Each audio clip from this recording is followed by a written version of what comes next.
Okey, Assalamualaikum warahmatullahi. Hari ini kita akan belajar tentang pelajaran pertama tentang ukapan kuadratik. Okey, tentang pertama ungkapan kuadratik.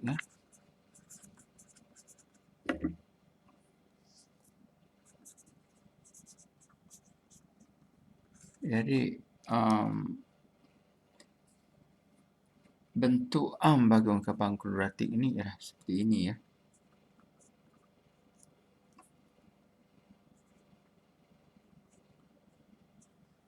Ialah bentuk bagi ungkapan kuadratik.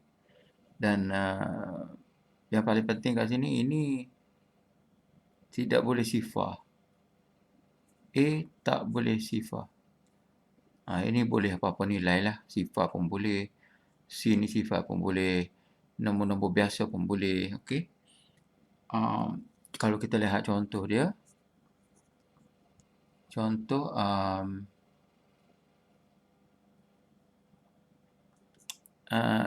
X kuasa 2 tambah 3 katakan. Ini adalah ungkapan kuadratik sebab X ni kuasa 2. B boleh sifar. Tak ada masalah. C 3. Tak ada masalah. Nombor 2. Contoh lagi.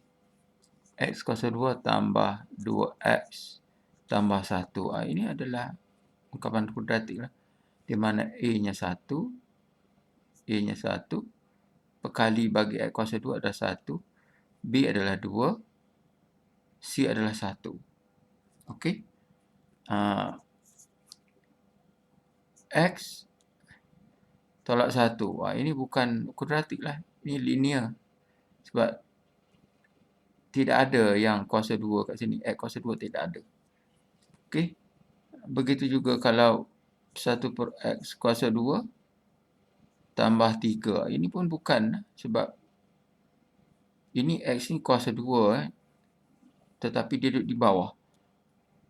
Okey. Ini kalau kita jadikan nombor nak kuasa 2 pun dia jadi macam ni. Kalau kita angkat ke atas pun dia jadi macam tu. Jadi dia bukan kuadratik. Okey, ini adalah contoh-contoh ungkapan kuadratik lah. Jadi ada banyak bentuk yang kita boleh dapat dalam ungkapan kuadratik ni. Contohnya kalau kita kata gini.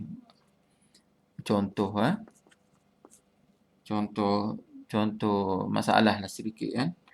Contoh masalah 1 ialah 3P tambah 2. Ini. Adakah ini ungkapan kuadratik? Jadi cuba kita buat pendarapan ni lah.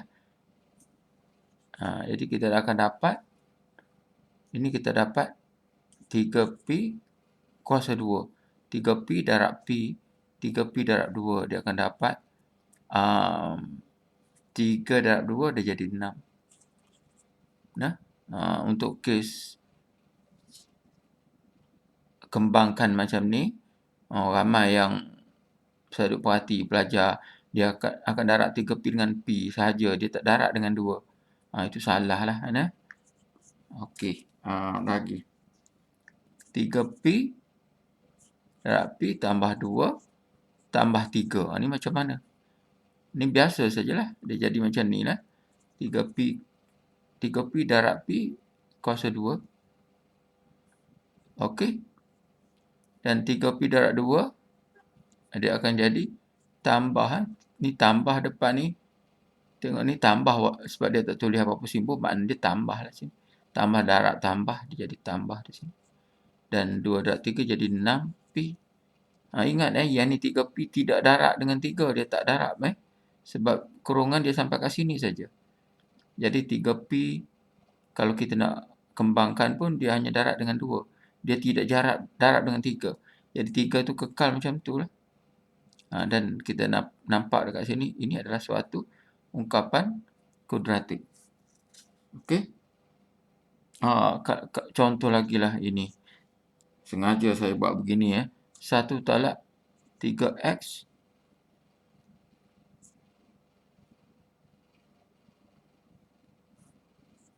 1 3x 2x tambah 1.